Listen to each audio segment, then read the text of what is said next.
बारे में बताते थे कि वो अनामी महाप्रभु हैं, ये हैं, वो हैं, इस तरह की बात करते थे। वो जब झूठ बोलने लगे तब हम लोगों की मजबूरी हो गई कि सत्य को सामने लाया जाए। ये होता रहेगा, बनाएंगे। आप अपने कार्यक्रम को सुनिएगा, उनके काम करने दीजिएगा, तब ये जय गुरुदेव जीवित वैचारिक संस्था का प्रादुर्भाव हुआ और हम लोगों ने उसमें एक नियम बनाया कि परम पूज्य स्वामी जी महाराज के आने तक सत्य को उजागर किया जाएगा और जब वो आ जाएंगे तो ये संस्था स्वतः ही खत्म हो जाएगी।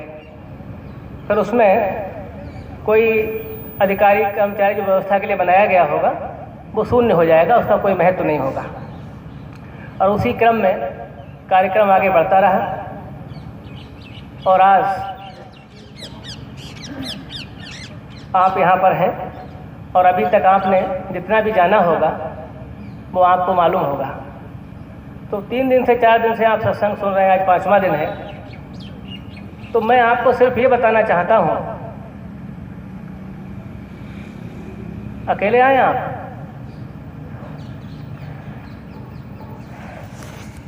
कि आज का जो विज्ञान है उसने अध्यात्म को कितना स्पर्श किया है, कितना टच किया है, वो मैं आपको बताना चाहता हूँ। अब चूँकि इतना समय नहीं था कि एक साथ पूरा चीज़ कहा जाता, तो उसके लिए हमने स्टेप्स बना दिया।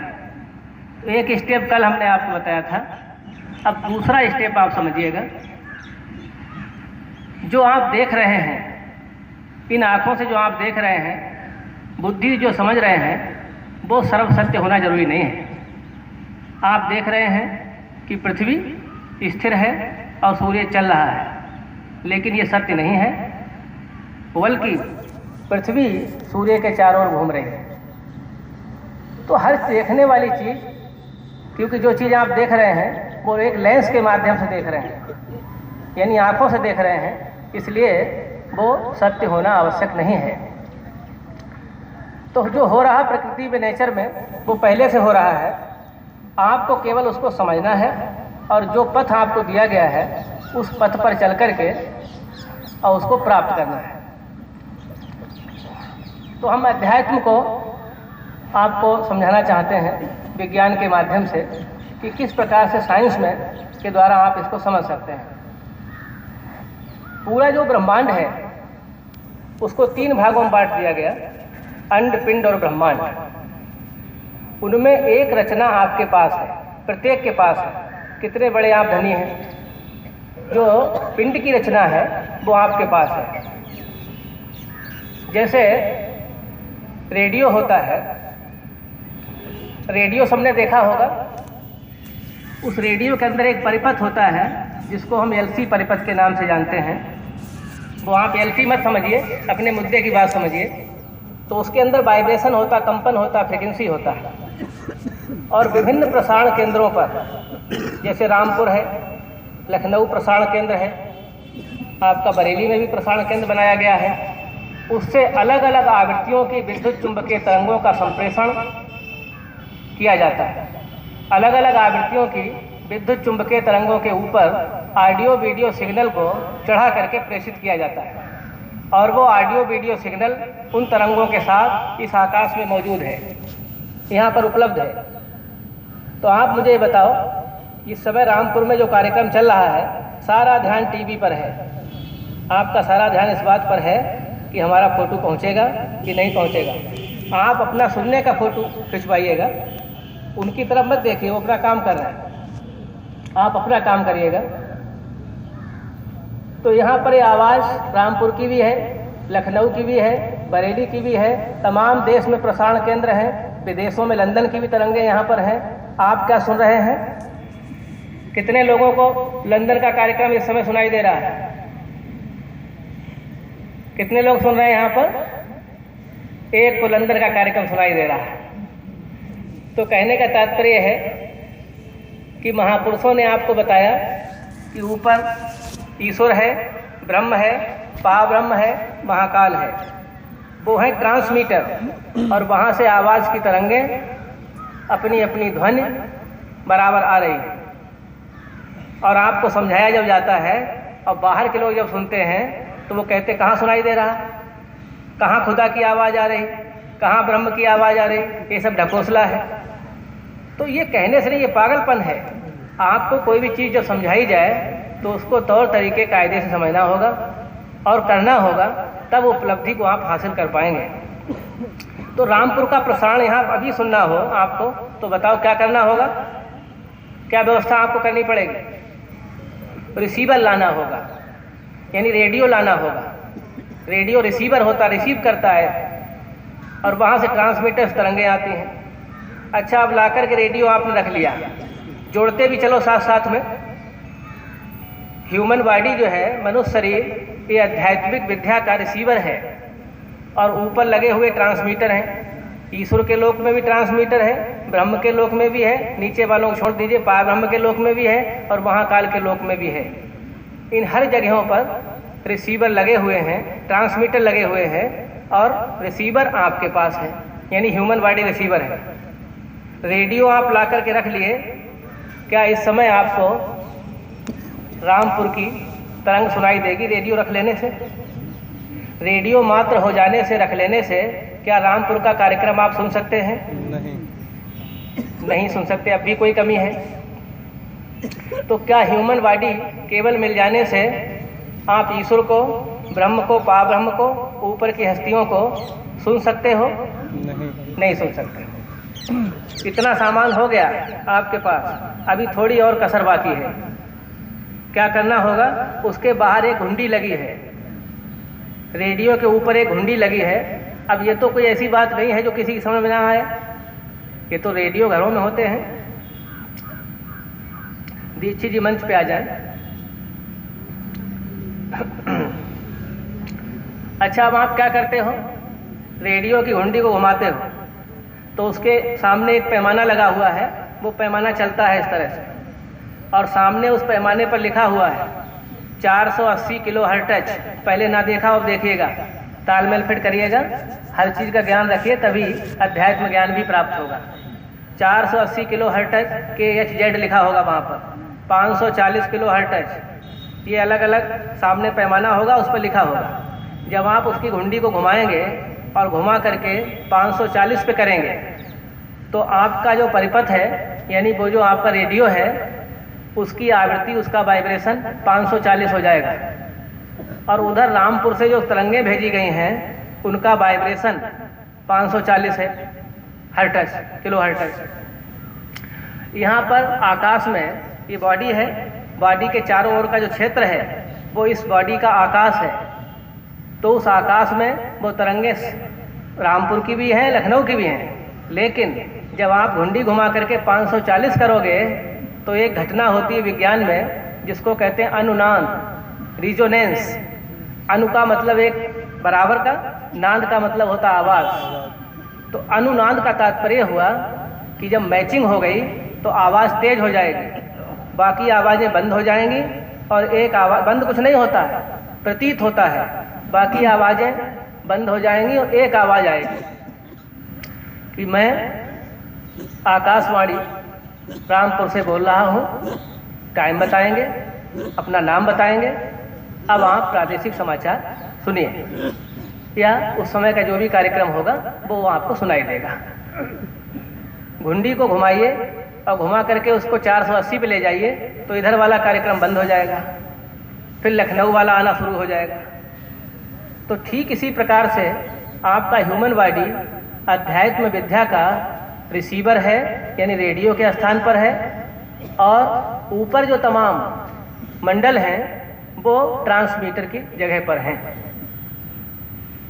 तो अब आपको क्या करना है?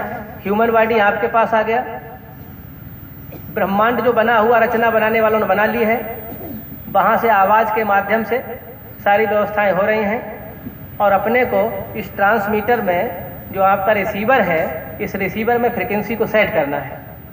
इसके लिए कल हमने इसी विज्ञान के माध्यम से आपको समझाया था। आप अकेले अलग आए बैठ गए, आप भी आ जाइए। अच्छा, चलिए अपनी सुविधा के अनुसार आप बैठ जाइए। तो जो चीज़ें ब्रह्मांड में हो रही हैं वो तो हो ही रही हैं, अगर उनका लाभ आपको उठाना है तो आपको क्या करना होगा, अपनी बुद्धि को सेटअप दे करके इस चीज़ को आपको समझना होगा। अब समझाने के लिए तमाम विद्यालय, तमाम ऋषि मुनि महात्मा लगे हुए हैं और उस बात को समझा रहे हैं। अब ह्यूमन बॉडी में कौन सी बात आपको सुनना है, उसके लिए आपको क्या चाहिए, कल बताया था आपको, इलेक्ट्रॉन ने बताया था कि आपको गुरु चाहिए, जानकार चाहिए, वही आपको ये बात बता पाएगा। अब जानकार में कई प्रकार की जानकारी है, जो विद्यालयों में काम हो रहा है वो भी एक जानकारी है, वो भौतिक जानकारी है। और आध्यात्मिक जानकारी आपको लेना है तो उसके लिए उसी प्रकार की व्यवस्था भी आपको करनी होगी। कल मैंने आपको कहा था कि जैसे द्रव्य का सबसे छोटा जो कण होता है वो आज की डेट में इलेक्ट्रॉन हो गया है। इलेक्ट्रॉन द्रव्य का सबसे छोटा कण होता है और वो इलेक्ट्रॉन किसी कक्षा में बाउंडेड होकर घूम रहा है।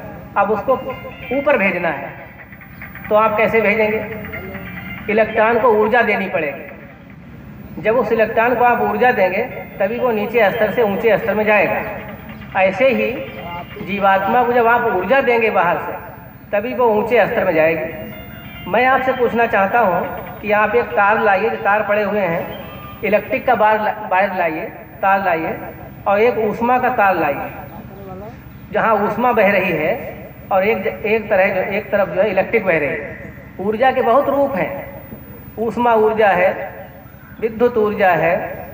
तो अब आप विद्युत ऊर्जा के तार में ऊष्मा ऊर्जा को मिक्स करिए, क्या वो मिक्स हो जाएगा? क्या उसकी पावर बढ़ेगी? क्या एक्सेप्ट होगा? नहीं एक्सेप्ट होगा। जब तक एक प्रकार की ऊर्जा आप फिट नहीं करेंगे तब तक पावर बढ़ने वाली नहीं है। तो दो समस्याएं आपके सामने हैं कि जीवात्मा बहुत छोटी है और जिस स्थान पर बैठी है उस स्थान पर गीता रामायण सब में लिखा हुआ है कि वहाँ पर पानी जा नहीं सकता, अग्नि जा नहीं सकती, संसार की चीज़ें जा नहीं सकती, संसार की ऊर्जा वहाँ जा नहीं सकती। तो सवाल इस बात का है कि वहाँ पर आप उसका उच्च स्तर कैसे करेंगे, किस प्रकार से होगा? कौन सी ऐसी ऊर्जा है जो उसको जा करके और जीवात्मा को उठा देगी या उसको एनर्जी पुश कर देगी? तो अब यहाँ कैटेगरी आ गई कि हम स्कूल में पढ़ने गए और वहाँ से हमको एक ज्ञान मिला, तो क्या उस ज्ञान और संसार की समस्त ऊर्जाओं के माध्यम से क्या जीवात्मा ऊपर उठ सकती है? नहीं उठ सकती है। और तमाम प्रकार के जो गुरु हैं, ज्ञान गुरु, ज्ञान देने वाले गुरु हैं, क्या उसके माध्यम से जीवात्मा ऊपर उठ सकती है? नहीं उठ सकती है, क्योंकि वो जा ही नहीं सकते वहाँ पर। यहाँ बाहर वाला ज्ञान जहाँ जीवात्मा बैठी वहाँ जा नहीं सकता। तो आपको शब्द गुरु चाहिए, शब्द गुरु चाहिए। और शब्द में भी भेद है, कौन से प्रकार का शब्द चाहिए? तो जो मसाला जीवात्मा का है उसी मसाले का, उसी लेवल का एनर्जी आपको चाहिए, तब जाकर के जीवात्मा को कुछ तरक्की मिल सकती है। तो गुरु तो संसार में बहुत है, लेकिन आपको जिस गुरु की आवश्यकता है वो शब्द गुरु की ज़रूरत है, और वो शब्द गुरु आपको मिलना चाहिए और मिल गया है। यहाँ बहुत सारे लोग बैठे हुए हैं, परम पूज्य स्वामी जी महाराज जो है ना, वो उसी प्रकार के गुरु हैं। मैं इतिहास की घटनाओं को आपको बताऊं क्योंकि मेरा चैप्टर वही है। ये सत्संग तो आप सुनते ही हैं, भजन सुमिरन सभी कर ही रहे हैं, ये जो जिससे बन पा रहा है, लेकिन जो हमारा मेन विषय बताने का रहा वो ये है कि परम पूज्य स्वामी जी महाराज सशरीर उपस्थित हैं, ये बात समझाना है। लेकिन प्रश्न इस बात का है, भिन्न भिन्न तरह के लोग जो बात करते हैं कि सशरीर कैसे हो सकता है, ये हो गया कि वो हो गया, तो उस चीज़ को मैं समझा रहा हूँ। बुद्धि में ना पड़ा हो तो फिर जान लीजिएगा। एक दिन पहले मैंने एक घटना आपको बताई थी कि टाइम का जो प्रभाव होता है वो अलग अलग स्थानों पर अलग अलग होता है। आप भारत के विभिन्न स्थानों पर चले जाइए, आपको समय का अलग अलग प्रभाव मिलेगा। हालांकि घड़ी अभी हमने जो बनाई है वो एक जगह को स्टैंडर्ड मान करके बना दी है अभी जो घड़ी आपके हाथ में होगी वो एक जगह को हमने ले लिया है और उसी को स्टैंडर्ड बना करके पूरी दुनिया का टाइम हम नोट कर रहे हैं, लेकिन ऐसा नहीं है। अब व्यवस्था हो रही है कि पूरे भारतवर्ष में कम से कम 4 भागों में बांट करके घड़ियां बनाई जाएं। तो जो समय हम माप रहे हैं वो समय शुद्ध नहीं है। अभी आप कलकत्ता में रहिए और दूसरे प्लेस पे रहिए, टाइम चेंज हो जाएगा। एक ही समय पर जिसे आप एक समय कहते हो वो अलग अलग होगा। तो भारतवर्ष के अलग अलग जगहों पर टाइम का प्रभाव अलग अलग है, इसीलिए आपने देखा होगा कि लोगों की उम्र वगैरह भी अलग अलग हो जाती है। तो मैं आपको एक इम्पॉर्टेंट बात बताना चाहता हूँ कि भारतवर्ष में ऐसा स्थान भी है जहाँ पर टाइम स्टे हो जाता है, टाइम स्थिर हो जाता है, यानी टाइम का प्रभाव वहाँ नगण्य हो जाता है। अगर वहाँ कोई व्यक्ति पहुँचने की कंडीशन है उसकी, अगर वहाँ कोई व्यक्ति पहुँच जाए तो फिर उसका एज वही रह जाएगा। बल्कि वहाँ पर जो उन्होंने आभा बना रखी है, जो लोग वहाँ रह रहे हैं, जो महापुरुष लोग वहाँ रह रहे हैं, उनके प्रभाव से वहाँ पर जीवन और पीछे की तरफ दौड़ता है, यानी यंग अवस्था की ओर आदमी जा सकता है। तो वैसे तो डायरेक्ट कहा जा सकता है कि इस प्रकार की चीज़ होती है, आदमी एक अवस्था में रह सकता है, लेकिन समझ में नहीं आएगा। लेकिन जो बात हमने विज्ञान के तरीके से आपको बताई है उससे ये बात क्लियर है कि ऐसा हो सकता है।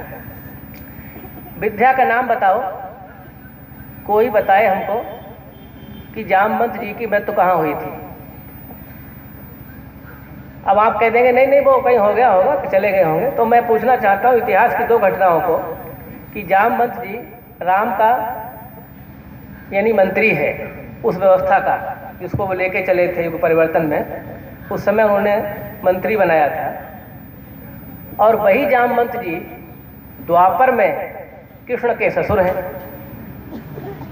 तो आप सब चीज़ें या तो झूठी कर दीजिए या उसका प्रमाण दीजिए। ऐसी कौन सी व्यवस्था है जिसके तहत आदमी इतना लंबा जीवन भी जी सकता है। हनुमान जी का मृत्यु कहाँ पर हुआ था, कोई बताएगा? हनुमान जी का मृत्यु नहीं हुआ।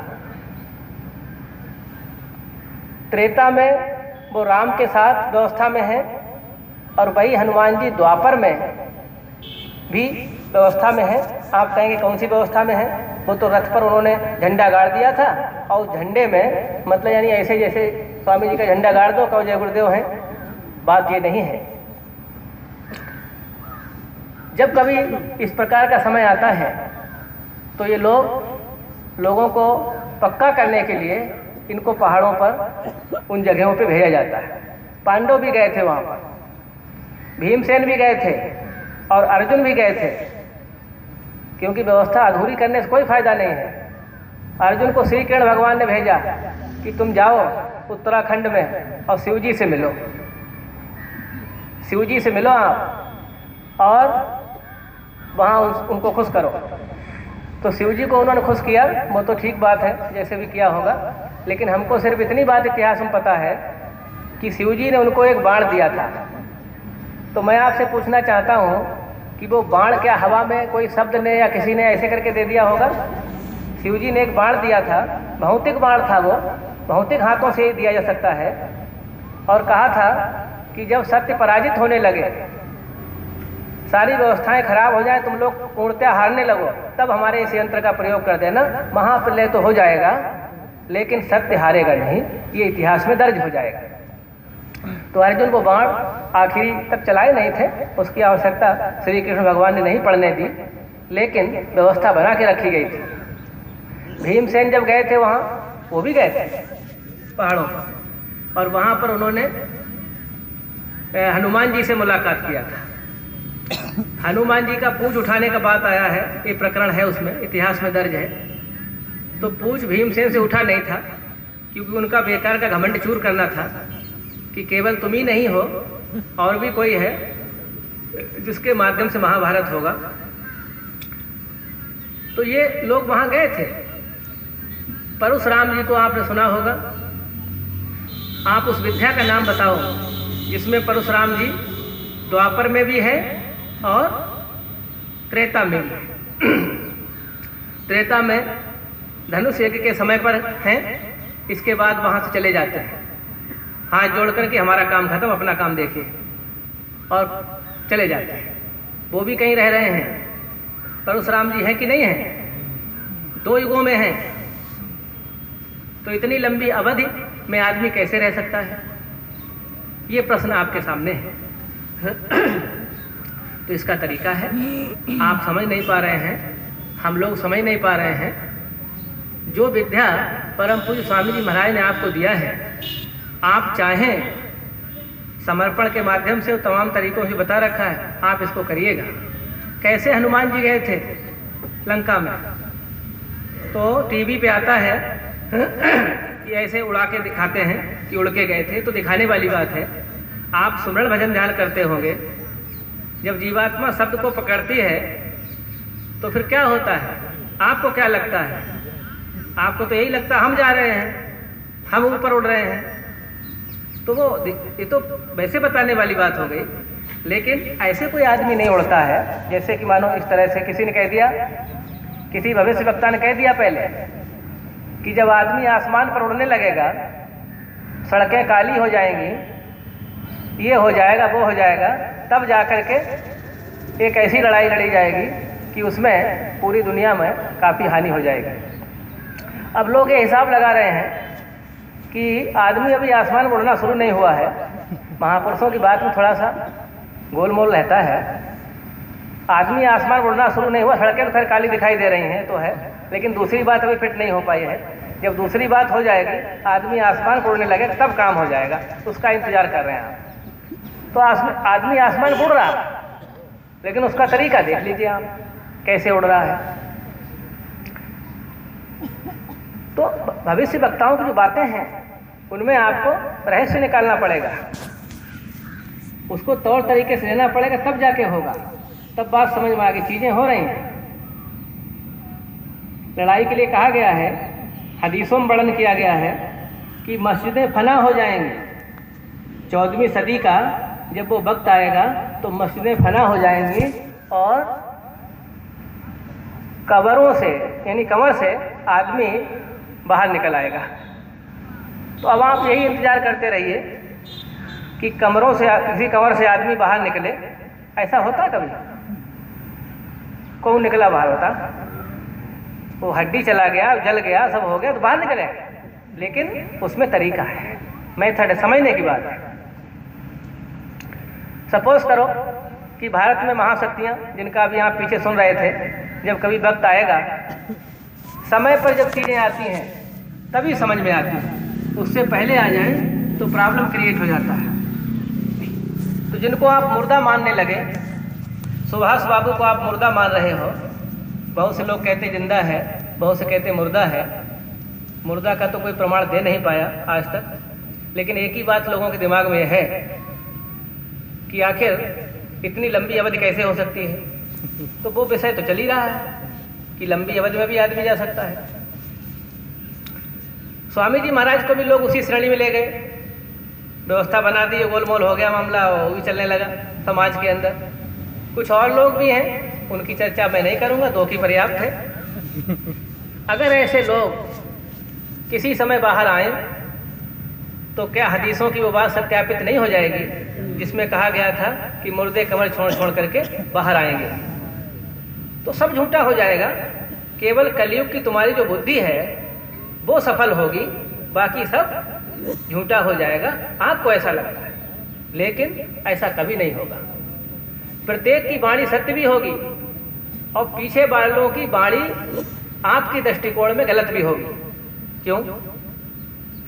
आपको अगर कहीं भेजा जाए कि जाओ, आपको मैं डीएम बनाता हूँ, यहाँ के डीएम को मैं फला जगह भेजता हूँ, वहाँ व्यवस्था करो जा करके, तो जब यहाँ का डीएम दूसरी जगह व्यवस्था करने जाएगा तो क्या वहाँ के अधिकारी कर्मचारियों की मदद तो लेगा? क्या उनके हिसाब से थोड़ी चलेगा? वो अपना तरीका लगाएगा, अपना मेथड लगाएगा और अंतिम निर्णय उन्हीं का होगा। तो वर्तमान समय के मसीहा जो परम पूज्य स्वामी जी महाराज हैं, परिवर्तन उनके अनुसार होगा, परिवर्तन किसी के अनुसार नहीं होगा। तो किसी ने कल निवेदन भी किया था, मैं भी कर रहा हूँ कि कोई भी सत्संगी प्रेमी सब लोग एक बात गांठ में बांधो, आप जो है भविष्यवाणियाँ छोड़ दीजिए, भविष्यवाणियाँ छोड़ दीजिए। अब तभी काम होगा। अब आप भविष्य बता दोगे तब तक, और उन्होंने मंच से कहा था सब काट दिया जाएगा, तो जो व्यवस्थापक है उसके अकॉर्डिंग ही व्यवस्था होगी। तो हनुमान जी लंका में जब गए थे तो वो उड़कर नहीं गए थे, उसका मेथड क्या था? जो मेथड आपको बताया गया है सुमरण भजन ध्यान का, उसके माध्यम जब सुमरण भजन ध्यान आप करेंगे तो इस शरीर से प्रकाश नीचे से खिंच करके और फिर छठे चक्र पर आ जाएगा। जब छठे चक्र पर प्रकाश आ गया, समिट गया नीचे से, तो इसका मतलब क्या हुआ? ये शरीर छूट गया। शरीर छोड़ने के एक जबरदस्ती छुड़वा देता कोई, वो अलग तरीका है, साधना का अलग तरीका। ये शरीर हमारा छूट गया और हम दूसरे शरीर में प्रवेश कर गए, जिसको कहते हैं लिंग शरीर। लिंग शरीर प्रकाश का बना हुआ शरीर है। भौतिक जगत में जो प्रकाश है उसकी वेलोसिटी बताई गई है 3 × 10⁸ मीटर पर सेकेंड। 3 × 10⁸ मीटर पर सेकेंड का वेग होता है जो प्रकाश सूर्य का प्रकाश है, इसकी बात कर रहा हूँ। 3 × 10⁸ ये प्रकाश भी मसाले की श्रेणी में आता है। ये मैटर है, मसाला है। वो जो असली प्रकाश जो आप देखते हैं आंख बंद करके, वो भी अभी नकली है, लेकिन जब वो साफ हो जाएगा तो असली प्रकाश वो बनेगा। उसकी वेलोसिटी इतनी लगा लो आप, 3 × 10⁸ मीटर पर सेकेंड का ही वेग लगा लीजिए। 1 सेकंड में 3 के आगे 8 जीरो लगाओ, 3 के आगे 1 जीरो लगाने से 30 बनेगा, 2 लगाने से 300 बनेगा, और अगला लगाने से 3000 बनेगा, फिर आगे बनेगा, तो संख्या बहुत बड़ी हो जाएगी। इतना 1 सेकंड में चलता है, इतना तेज ये प्रकाश चलता है। तो हमारा जो लिंग शरीर है वो प्रकाश का बना हुआ, ओरिजिनल प्रकाश का बना हुआ शरीर है। तो वो शरीर बहुत तेज गति से चलता है। इसमें से निकाला, इस शरीर को कहीं टिकाया हनुमान जी ने, अंदर से लिंग शरीर को निकाला और जाकर के जहाँ जाना है वहाँ गए। और उस लिंग शरीर में एक गुण होता है, प्रॉपर्टी होता है कि वो जब चाहें तब मनुष्य शरीर को धारण कर सकता है। यानी लिंग शरीर का ये गुण है, अगर उसमें हम लोग जाना सीख लें तो जब चाहो तब आप भौतिक शरीर को धारण कर सकते हो। तो सिफ्त का प्रयोग किया, गुण का प्रयोग किया हनुमान जी ने, और वहाँ लंका में जाके इस शरीर को धारण किया और फिर जाकर के अपना काम निपटाया। काम निपटाने के बाद फिर से उसके गुण का प्रयोग किया और भौतिक शरीर में प्रवेश किया। तो एक शरीर में हमने निकलना सीख लिया। ऐसे ही 4 शरीर हैं। तो इधर तो आप अंदर जाएंगे, इधर अंदर जाएंगे, लेकिन लगेगा आपको कि हम ऊपर जा रहे हैं। ऊपर नीचे कुछ होता नहीं, ऊपर नीचे कुछ नहीं होता। जैसे यहाँ आप खड़े हो तो आपको लग रहा है कि सूर्य ऊपर है, ऐसा कुछ भी नहीं है।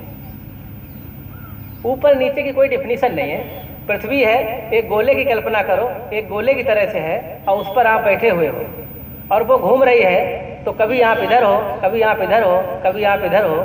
इस तरह से जब आप यहाँ पे खड़े हो तो आप कहते ऊपर ये है, और जब आप यहाँ पे खड़े हो तो कहते ऊपर ये है। जब आप यहाँ पे आ गए तो कहते ऊपर, यानी जिसे पहले नीचे समझ में आ रहा था वो अब ऊपर हो गया।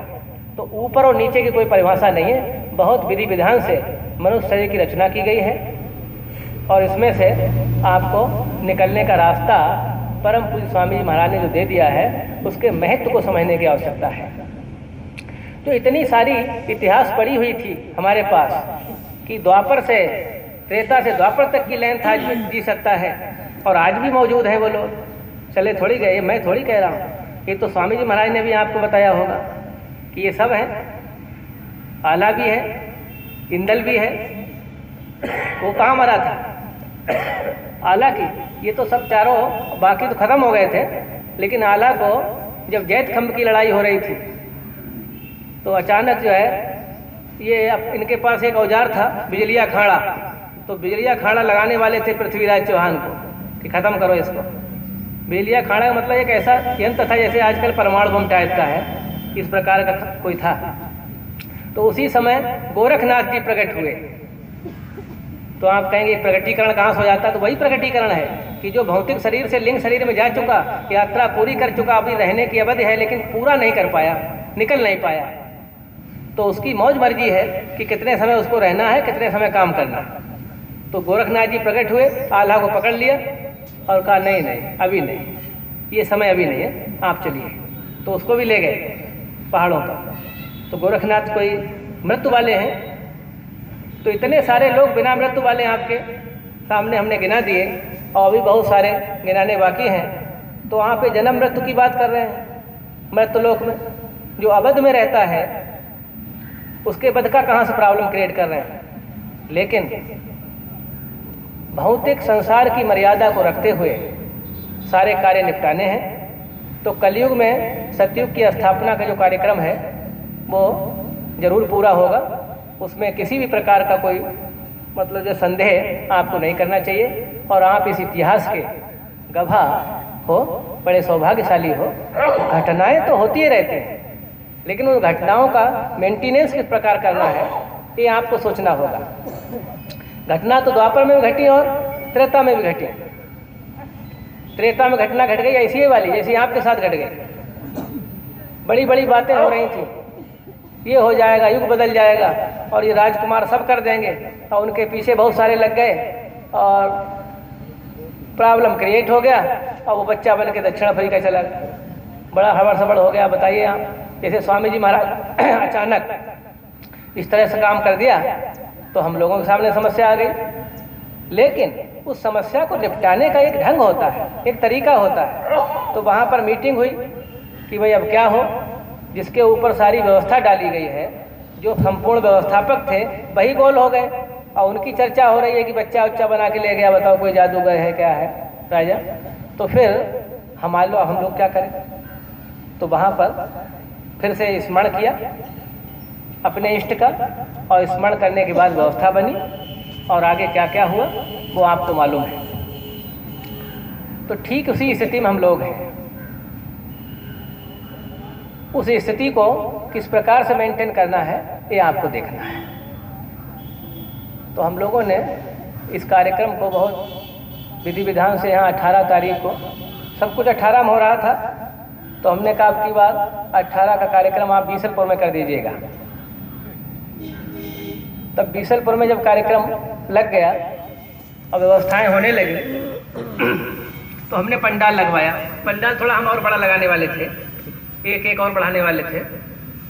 तो रोक लग गई, कहाँ से आएंगे इतने आदमी, और कैसे पंडाल खाली बेकार का खर्चा होगा। 57,000 58,000 का ये चलेगा 5 दिन, और आप बढ़वा रहे हो।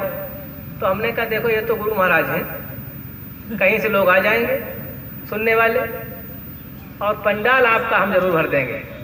तो किसी को ये अंदाज नहीं था। पहले दिन जब कार्यक्रम हुआ तो थोड़े से लोग बैठे थे कहीं पर कोने पे। शाम का हुआ थोड़े बढ़ गए, लेकिन बढ़ने की रेट ये नहीं बता रही थी कि पंडाल जो है भर सकता है। लेकिन आपने देखा कि कल पूरा का पूरा भर गया। आज तो भरवाया गया, लेकिन कल भरवाया नहीं किसी ने, ये ऑटोमेटिक पूरा फुल था, और उधर भी फुल था, इधर भी था, इधर भी लोग बैठे, सब नहीं थे यहाँ पर। तो अगर आप मुझे बताइए कि जय गुरुदेव जीवित शुद्ध, जीवित तो बहुत तरह के हैं भाई, जीवित तो बहुत तरह का है। हमने देखा जय गुरुदेव जीवित वैचारिक संस्था जब बनी तो उस समय हमारे साथ एक बड़े अच्छे महानुभाव आए। मैंने पहली बार उनको देखा और सुना, तो इतना अच्छा देखा, इतना अच्छा सुना कि हमको लगा कि ये काम के आदमी है। बहुत बढ़िया बताते थे। चारों तरफ से घुमाया, स्वामी जी महाराज पे टिकाया, चारों तरफ से घुमाया, स्वामी जी महाराज पे टिकाया, तो अच्छा लगता था। और टाट की पोशाक में थे, बहुत अच्छा लगता था।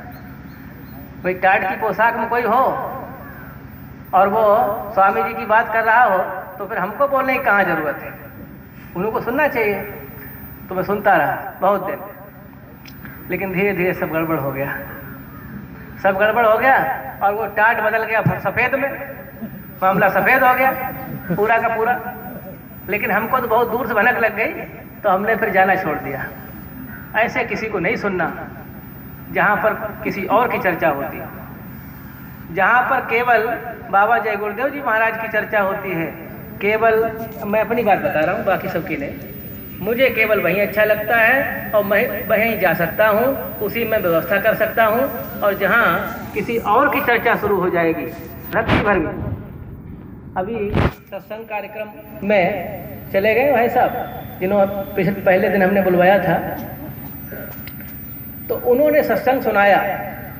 सत्संग सुनाते समय एक बात उन्होंने कही कि अब मैं मथुरा जाने की तैयारी कर रहा हूँ। तो मुझे झटका लगा कि ये कौन सी तैयारी हो रही है। अब वो चले गए हैं, शायद चले गए हैं, तो हो सकता है गलती से कह दिया हो। अगर प्लानिंग से कह दिया है तो ये खतरे की घंटी है। किसी मथुरा से प्रेम नहीं, किसी मंदिर से प्रेम नहीं, हमें केवल अपने उस देवता से, दानदाता से प्रेम है। उनकी स्थिति जहाँ होगी, जहाँ वो होंगे, मैं ऐसे ही कहता हूँ, उनसे मुझे प्रेम है। उन्होंने वहाँ कर्म क्षेत्र में क्या किया, वो तपो वन बन गया या कौन सा वन बन गया, ये मुझे मालूम नहीं है। मैं परम पूज्य स्वामी जी महाराज की खोज में हूँ। और मैं एक बात आपको बता दूँ अपनी, कि अपने जीवन में हमने जो कल्पनाएं की या जो कल्पनाएं हमारे साथ हुई, उनको सत्यापित भी होते हमने देखा है। और ये कल्पना कोई छोटा मोटा राज है ये। अगर संसार के सामने एक साइंस का छात्र ये कहने लगे कि वहाँ हो गया क्रियाक्रम और यहाँ सुना रहे दूसरी कथा, क्या कहेंगे लोग? नहीं नहीं, बिल्कुल नहीं, उसका प्रमाण मेरे पास है। संसार का कोई व्यक्ति अगर ये सिद्ध कर दे कि मथुरा में रखा हुआ शरीर, अब कोई ऐसा तो जमाना नहीं है कि एक बार देखा और जला दिया, मामला समाप्त हो गया, धीरे धीरे बात दब गई। अब तो फोटो का जमाना है, सब फोटो खिंच गए हर चीज़ के। तो अब कर दीजिए सिद्ध। अगर अब सिद्ध कर दो, आप लग जाओ जिसको बहस करनी हो। अगर आप ये सिद्ध कर दो कि वहाँ रखा हुआ शरीर स्वामी जी महाराज का है, तब ये विचार किया जाए कि हाँ ऐसा हो सकता है। जब वहाँ रखा हुआ शरीर ही उनका नहीं है, तो फिर हम कौन सा विचार शुरू करें? इसके अतिरिक्त स्वामी जी महाराज की तमाम ऐसी बातें जो उन्होंने प्रस्ताव के रूप में हमको पहले ही दे रखी हैं, हम उनको माने या तुम्हारी सबकी कथाएं माने? तो जो उनके वचन हैं वो आपके साथ है, वो झूठा कार्यक्रम आपके साथ है, तो फिर सच्चा और क्या होगा? वो झूठा है, वो वहाँ रखा हुआ उनका है नहीं, तो फिर दूसरी बात क्या हो गई? कहीं न कहीं होंगे कि नहीं होंगे? जब कहीं न कहीं होंगे तो कभी न कभी आएंगे कि नहीं आएंगे? अब नहीं आएंगे तो इतिहास बहुत अच्छा बनेगा। नहीं आएंगे तो बहुत अच्छा इतिहास बनेगा संतों का, महापुरुषों का। ये कभी नहीं होगा। लेकिन मैं आपसे पूछना चाहता हूँ कि अगर परम पूज्य स्वामी जी महाराज आए और आपने अपना 18 मई 12 के बाद का समय जीवित की व्यवस्था में लगाया, तो आपका इतिहास क्या होगा? लाखों वर्ष इतिहास चलेगा। ये हमारा नहीं है ना, मैं कुछ कह रहा हूँ। स्वामी जी महाराज ने कहा कि बच्चों, पीछे के सारे इतिहासों को पीछे कर दिया जाएगा और तुम्हारा तो लोग लाखों वर्ष तक नाम लेंगे।